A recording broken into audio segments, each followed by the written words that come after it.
સયાજીબાગના zoo વિભાગમાં રોજમદાર તરીકે કામ કરતા કર્મચારીઓને આજે અચાનક જ છૂટા કરી દેતા વિવાદ સર્જાયો છે। વડોદરા મહાનગરપાલિકાના સયાજીબાગ ઝૂ વિભાગમાં રોજમદાર કર્મચારીઓને આજે ફરજ પર જતા ગેટ બંધ કરી દેવામાં આવ્યો હતો તેમજ હાજરી પણ ભરવા દીધી ન હતી।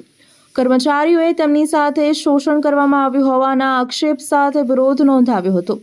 કર્મચારીઓએ જણાવ્યું હતું કે અમે સયાજીબાગ ઝૂ ખાતામાં રોજમદાર માનવ દિન કર્મચારીઓ છે। આજે સવારે અમે 8:10 આવ્યા તો લોક મારી દેવામાં આવ્યું અને અમારી હાજરી પણ ભરવામાં નથી આવી અને તમે ઘરે જતા રહો તેમ કહેવામાં આવ્યું। મોહિત વણજારા સાહેબે આવું કહ્યું હતું। કહેવાનો મતલબ એવો હતો કે સવારે પણ હરેક પ્રકારની તકલીફ હોય છે અને ઘરમાં 8-10 જણા રહેતા હોય, ઘરમાં એક જ બાથરૂમ હોય તો સમય સેટ નથી થતો। નોકરી પર આવવામાં ગાડી વાહન પણ સમયસર ન મળતા હોય છે અને તેના કારણે મોડું પણ થતું હોય છે।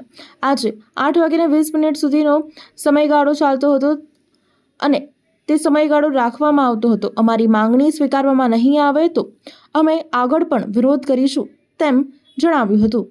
કમાટી બાગમાં સયાજીબાગમાં જો ખાતામાં અમે કર્મચારી માનવ દિનમાં રહીએ છીએ। આજે અમે 8:10 આવ્યા તો લોક મારી દેવામાં આવ્યું અને પ્લસ કે તમારે હાજરી નથી ભરવાની, ઘર જતા રહો કે 8:10 આવ્યા તેની મેં આપણે શું નામ સાહેબ મોહિત વણજારા સાહેબ। તો આવી રીતના અમે લોકો ભેગા થઈ ગયા કે આ ખોટું છે, તદ્દન ખોટું છે। કે સમય કહેવાનો મતલબ એવો છે કે સવારે બી હરેક પ્રકારના પ્રોબ્લેમ હોય, એક ઘરમાં 8-10 જણા રહેતા હોય, એક ઘરમાં ટોયલેટ બાથરૂમ એક હોય તે સમય બી લાગે, પ્લસ નોકરી પર આવવા માટે ગાડી હોય તેની માટે પેટ્રોલ બી એ થાય, તેની મેં સમય બી લાગે। થોડી ઘણી કહેવાનો મતલબ એવો છે કે સાહેબજી નમ્ર વિનંતી કરીને કહું છું કે 8:10 જે ચાલતો હતો 8:20 સુધીનો એ સુધી રાખો। હવે સમસ્યા એવી છે કે સવારે અમે આવ્યા તો ગઈકાલે જે અલ્ટિમેટમ રાખેલો આજે સવારે આમ તો ઓફિસ ચાલુ જ હોય હાજરી પોઈન્ટ, પણ આજે હાજરી પોઈન્ટને 8:10 લોક કરી દેવામાં આવ્યું છે અને અમે આવ્યા 2 મિનિટ તો લોક બતાવતા કે હવે હાજરી નહીં ભરવામાં આવે એવી રીતે અમને બહાર કાઢ્યા। કોઈ બહાર કાઢ્યા અને શું રજૂઆત હતી તો આપણે તમે કયા કર્મચારી કઈ જગ્યાએ તમે જોબ કરો?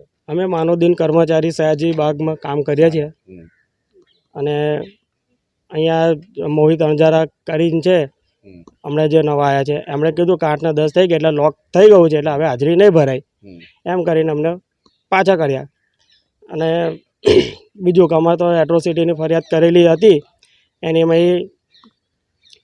બોગસ સાક્ષીઓ કરીને એ કરી દીધું છે અને બંધ કરાવ્યું પણ અમે આરટીઆઈને કરી છે અને અમે કમિશનર સાહેબના આવેદનપત્ર આપવાના છે। કયા સાહેબ? પ્રત્યુષ પાટણકર સાહેબ, માનવ મહેતા અને ધવલ બારોટ સાહેબ। કેટલા કર્મચારીઓ છે આપને? કેટલા અમે 47 કર્મચારીઓ છે। કેટલા? 47 કોને કોને રજૂઆત કરી છે? કમિશનર સાહેબને કરી છે, ડેપ્યુટી કમિશનર સાહેબને, પોલીસ કમિશનર પોલીસ ભવન બી અમે કરી છે, આવેદન અરજી કરેલી। આગળનો શું સ્ટેપ રહેશે? આગળનો સ્ટેપ એવો જ કે અમે કમિશનર સાહેબને પોલીસ કમિશનર સાહેબને અમે આવેદન આપવાના છે। હાલમાં નોકરી ચાલુ છે? ચાલુ છે નોકરી। કાલે બી એવું કરશો? શું કરશો? કાલે બી એવું કરશે તો અમે તો વિરોધ તો કરવાના જ છે। જે નિયમ હોય એ બધા માટે એક હોવા જોઈએ। એમના ચહિતાઓને 10 વાગ્યાનો ટાઈમ હોય તો એ 10:17 આવવા દે છે અને એમને નોકરી ચાલુ કરાવે છે।